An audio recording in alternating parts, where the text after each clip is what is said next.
اللي عايز يعرف انا لقيت ايه النهارده في المصحف وروتيني النهارده هيكون ايه، يتابع معايا الفيديو ده للاخر، وان شاء الله هتلاقوا حاجه هتعجبكم جدا وهتنبسطوا منها جدا.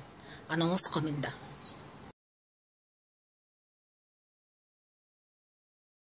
مساء الخير ومساء الاطمئنان ومساء كل حاجه حلوه في الدنيا يا رب. في فيديو قبل كده انا عملته تقريبا، هو نزل لكم اول امبارح، كنت بتكلم فيه عن ان عايزين نخرج من جو فيديوهات الروتينات، شوية روتينات التنظيف، روتينات المشتريات. وبالمناسبة دي بصراحة يعني عايزة أعلق شوية على روتينات المشتريات اللي بيعملها الناس وبينشروها على اليوتيوب أو على أي حاجة، أي وسيلة تواصل يعني. خدوا بالكم إن أحيانا بتبقى الفيديوهات دي استفزازية جدا لناس كتيرة جدا ما تقدرش تشتري السلع دي. فيعني يا ريت نخفف من الفيديوهات دي شويه.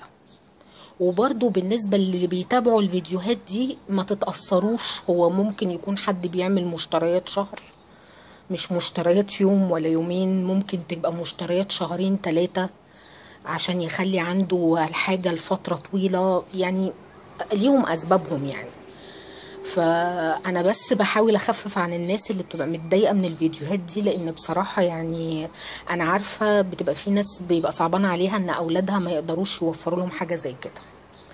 طيب خلينا نخرج من النقطه دي وادخل في النقطه بتاعتي اللي انا اصلا عامله الفيديو عشانها.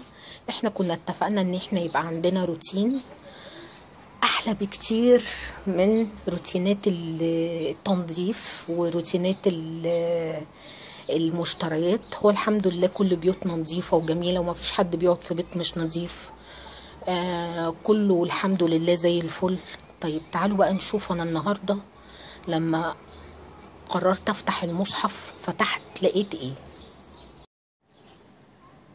شايفين الجمال يا جماعة؟ شايفين انا لقيت صورة ايه؟ الصورة دي انا مش عايزة اقول لكم انها فعلا من احب الصور لقلبي. طبعا كل القرآن جميل، بس الصورة دي بتبتدي بحكاية سيدنا زكريا، وانه ازاي فضل يدعي ربنا كتير عشان يبقى عنده غلام. وشايفين الآية اللي مكتوبة ولم أكن بدعائك ربي شقيا. يعني ما فيش حد فينا أبدا يتعب من الدعاء.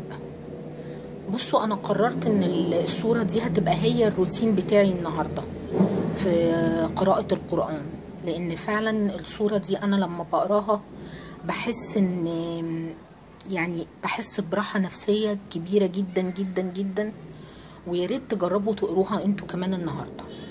بصوا يا جماعه، هي صوره مش كبيره، هي كلها 95 ايه، وانا واثقه تماما انها مش هتاخد من وقتكم كتير.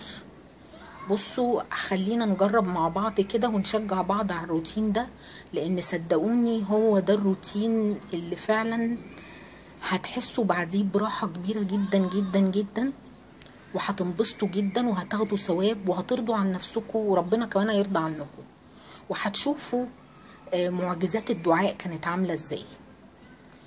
يا ريت نشارك مع بعض كلنا الموضوع ده، وتشاركوا الفيديو ده كمان عشان كل معارفنا واصحابنا والناس اللي حوالينا هم كمان يشاركونا الثواب وناخد ثواب قراءتهم للصورة دي. وشكرا لمتابعة كل اللي بيسمع الفيديو او بيشوفه للاخر، ويا رب تنبسطوا كده زي ما انا هنبسط بعد ما اخلص قراءة الصورة دي.